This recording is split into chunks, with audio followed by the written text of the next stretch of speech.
Yo, what is up guys? It's the Goblin, and in tonight's video I got something very exciting for you guys. We're going to talk about the top 10 best weapons over the history of the Modern Warfare series. Call of Duty 4, aka Modern Warfare Remastered, Modern Warfare 2, Modern Warfare 3, and of course the latest edition of Modern Warfare. Going to be showing some old footage of these weapons, so we do not have game sound for this video, but really going to reminisce. And for people that played any of these games, even if you haven't played all of them, I think it'll definitely bring back some memories of weapons that were so damn strong in these games, and of course really fun to use, because you'll see the trend of the balance where it's usually one SMG and one AR that are really good. We're going to talk about all this and go in depth into the best weapons across this entire series. Go ahead and smack that like button. Let's go ahead and go for 568 likes. If we could hit that, that would be absolutely incredible. Subscribe to the channel if you guys are new and not already subscribed. Let's go ahead and break it down and get right into it. So the first weapon right here is of course the MP7 from Modern Warfare 3. Now once again, like I said, these are in no particular order because a lot of these weapons, I mean all these weapons are just stupid overpowered.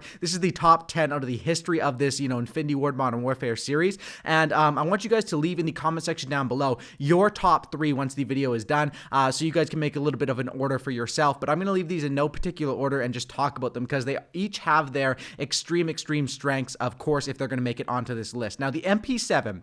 This is a weapon that Modern Warfare 3, you were able to just, the thing about this weapon is that it had literally no recoil. You could run it with the silencer and with the extended mags, and you could just absolutely slay. As you can see right here, this is some Moab gameplay on Terminal, and the MP7 just, what was so good about it was the fact that it had no recoil, so you could also pick people off at super duper long ranges, while basically being able to melt them up close, because of course it's an SMG. We haven't really seen anything like this in Call of Duty, I don't think. Like, this is the SMG that has probably one of the best ranges ever. Of course, the longer ranges, it's not going to kill them as fast, but it still is just absolutely ridiculous and would compete with a weapon like the ACR from Modern Warfare 3 as well. Next on the list is going to be the pre-patch akimbo models. Now, these ones have been talked about a lot in the community lately because of the fact of the 725 and bringing back another Infinity Ward classic where they really messed up on the balance when the game first came out. Now, for probably like the first couple weeks that Modern Warfare 2 came out, and me personally, I didn't get the game until Christmas.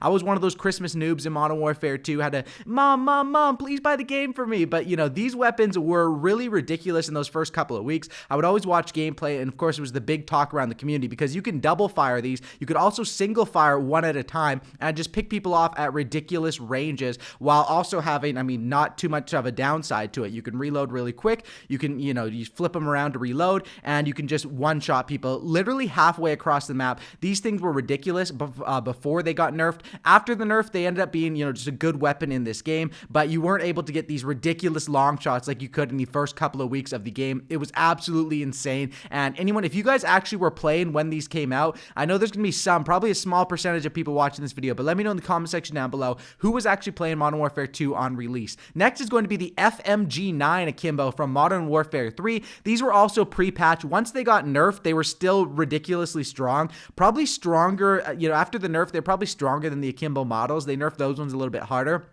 But basically how these worked is these were secondaries in this game. You run them akimbo and you would just whip these things out and just melt every enemy. I remember there was I would upload Moab gameplays back in Modern Warfare 3, and for the first couple of weeks that this game came out, all of my Moab gameplays, say I was using UMP primary, then you just end up whipping out this as a secondary, and these weapons were just so good, you'd be like, wait, why should I switch back to my primary? These things are absolutely monsters, and the ability to you didn't have to be accurate, you just hold down both triggers, spray them. These, of course, I think you could fire them one at a time, but there was really no point to do that. You just hold down the triggers and, sort of center your hip fire on the enemy, and the rest, the weapon does the rest for you. A lot of people dropped some insane gameplays with this, and it was absolutely ridiculous. Next, we got the 725 from Call of Duty Modern Warfare, the latest edition. Now, everyone knows about this one pre-patch. It's already been nerfed twice. I think a third nerf is coming up based on what the developers are talking about on Twitter. Now, as you can see here in this gameplay, look at Swag shooting these guys halfway across the map with this thing. Pre-patch, it was just an absolute joke. And there's a lot of people that would say shotguns are super duper powerful, but there was no way it was supposed to be coded like this. And obviously the proof is in the pudding when they've nerfed it 2 times and the third nerf is upcoming. This was a weapon that, because of the sleight of hand, you can reload this thing super duper fast, and you can also pick people off across the map. The hip fire is pretty nice. You wouldn't get any hit markers. There's almost no downside to using this weapon, especially especially also if you consider the fact that how overkill works in Modern Warfare, where you can stack 5 attachments on this and also have 5 attachments on your primary weapon, whether you want to run an M4, an MP5, a Kilo, whatever that is, and just absolutely do work. It is pretty ridiculous, and that's what we have. Next here is the UMP45 from Modern Warfare 2, and kind of like the MP7 from Modern Warfare 3, this one had a little bit more recoil, but it had a little bit higher damage as well. You can see me up there in the face cam. This is gameplay from probably 2014. That's where I looked at 5 years ago. I was a little kid up there, but no, I actually wasn't that little. But this is the UMP45. This thing was a monster. Similar to the MP7, it had a tad bit more recoil, but a lot more damage. And you could use, there's people that would use this weapon on Wasteland to pick people off across the map. This was a very, very fun SMG to use, and one that you could run it with, you could stack different attachments. But the main part, sometimes people would mix it up with rapid fire and different things like that. But for the most part, you would run with a silencer and just go absolutely ham with this UMP.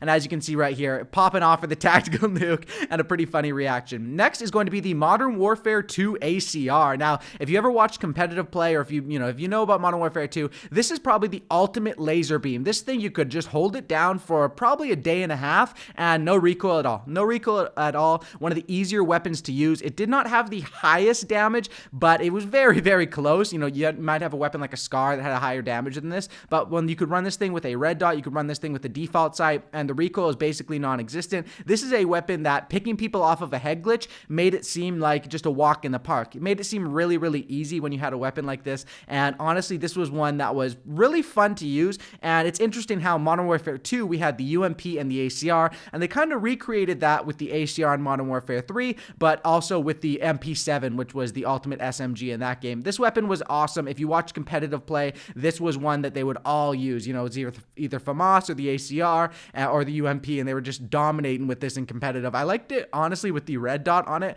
personally, but you could use it with the default sights as well. And speaking of default sights, here we have the Modern Warfare 3 version of the ACR, which is just as overpowered. And in Modern Warfare 3, this game was running things because of the fact that, once again, no recoil, could stack it with some nice weapon proficiencies, with a nice silencer, with all that stuff, and go absolutely ham in the spawns. It was basically, if you're going try hard in Modern Warfare 3, the only decision you had to make is, okay, am I going to be more up close or more at distance? And then you just select either your MP7 silence or your ACR silence. This thing was another weapon that was very fun to use, very smooth, and it's these, most of these weapons on this list, especially this, it's never when you die, you would never say, oh, damn it, he just had a better weapon than me. That just doesn't exist. It just didn't exist when you have this ACR. I mean, look how fast you're melting people up close, and at a distance, it's just a laser beam as well. Also, the default sights on this were pretty nice, in my opinion. I'd say probably better than the default sights were on Modern Warfare 2, even though those ones were pretty good as well. I love this weapon, the ACR in Modern Warfare 3, and the amount of Moabs I got with this, it's got to be in the hundreds. It's got to be. Next is from Call of Duty 4 or Modern Warfare Remastered. It is the M16, and this is the traditional one-burst weapon.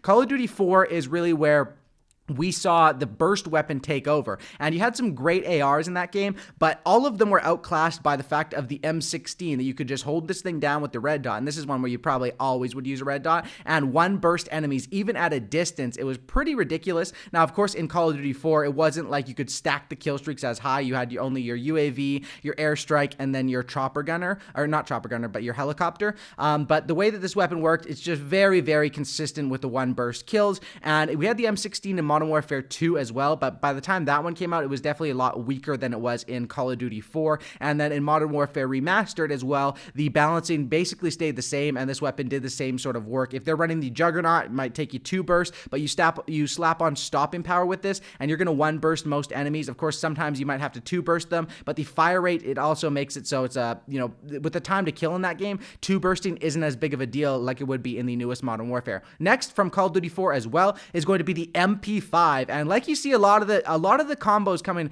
because the fact that they want to balance out the weapons for submachine guns and for assault rifles for competitive play. And that's why you see these double combos in every game. And the double combo in this game, Call of Duty 4, was MP5, M16. And the MP5, once again, was just traditional. This thing was very, very fun to use. It wasn't as good at range as stuff like the UMP and the MP7, but on these Call of Duty 4 maps, it was more about maneuvering. And if you were playing at range, obviously you wouldn't even be picking a submachine machine gun. This was a game where it was a lot more traditional. Honestly, I would run the MP5 with the red dot personally. That was my favorite setup. I know other people would use it default side or with a silencer, but I would use it with the red dot, which is kind of weird because for the most of these SMGs, I mean, you see the UMP, you see the MP7, you see, even my favorite SMGs from the newest Call of Duty game, I'm using them mainly with just default sights, but that was one where for some reason, I really liked I think it's kind of how the class setup works. Next is going to be a Modern Warfare 2. Now, the ACR was deadly if you wanted a full auto laser beam, but if you wanted a burst weapon, similar to how the M16 worked in COD 4, like I said, the M16 was amazing in Modern Warfare 2 as well, but it could not match up to the FAMAS. This thing was a one burst machine and a lot of fun to use. This was a weapon that you're just going to be picking people off with one burst, and you can feel the power when using this thing. It's one of those ones where when it takes two bursts to kill an enemy, you're kind of shocked or surprised, like, wait, why did that happen? It's definitely one of those weapons that feels like that, but, one bursting people or two bursting if they are moving. Even with the connection, sometimes in Modern Warfare 2, the connection was not pristine, so you can see I'm shooting one burst, and it takes like a millisecond, and then the enemies are dying, but it still is a one burst kill with one pull of the trigger. A weapon that people would use quite a bit in competitive play and also in casual play just to stack nukes or do whatever you want with the FAMAS in that game. Next here we have honorable mentions into this list. That was our top 10. Honorable mention is going to be the Scar H from Modern Warfare 2. I think this one deserves an honorable mention because it did have some weaknesses, mainly based on the magazine size being low, but and then the muzzle flash was probably another weakness, but the strengths of it were the sights were awesome. The sights are super duper clean on the Scar, and it was just super high damage. Also from Call of Duty 4 or Modern Warfare Remastered, the AK-47, the M16 I think did outclass it, but of course not everyone likes to go with a burst weapon. If you're looking for more of a full auto assault rifle, the AK-47 from Call of Duty 4 was a monster, and it had that little bit of a bounce recoil, but the time to kill really outclassed. I mean, the weapon balance back then was not nearly as clean, so it really outclassed a lot of other weapons. And then of course from Modern Warfare, honorable mention as well, the M4A1 pre-patch. This thing was ridiculous as a monster. I mean, there was basically no other class setup if you're going full tryhard mode than overkill M4 with a shotgun 725. But now this weapon's been nerfed twice as well, but I still think it is a top tier weapon in this game as of right now in Modern Warfare. And the M4 is a weapon that, I mean, even like before they nerfed the hipfire, I mean, just watching this stuff, it's just ridiculous. Hipfire was deadly, time to kill was deadly, there was no recoil, the headshot multiplier. It was like, why would you not use this weapon? And it makes you think, a lot of these things were pre-patch. Do they test the weapon balance before the game comes out? Who really knows? Of course, it seems like, especially now, back in the day, like Modern Warfare 2, they just left some BS, like one-man army noob tubes in the game. But nowadays, of course, 2019, luckily they're updating, and we don't have to deal with the BS for as long, even if it's in there for a couple of weeks on release. Hopefully you guys did enjoy this video. Like I said earlier, let me know in the comment section down below your top 3 out of these top 10 that you guys played with and enjoyed, and drop a like, subscribe, and I'll catch you all in the next one. I'm out. Peace.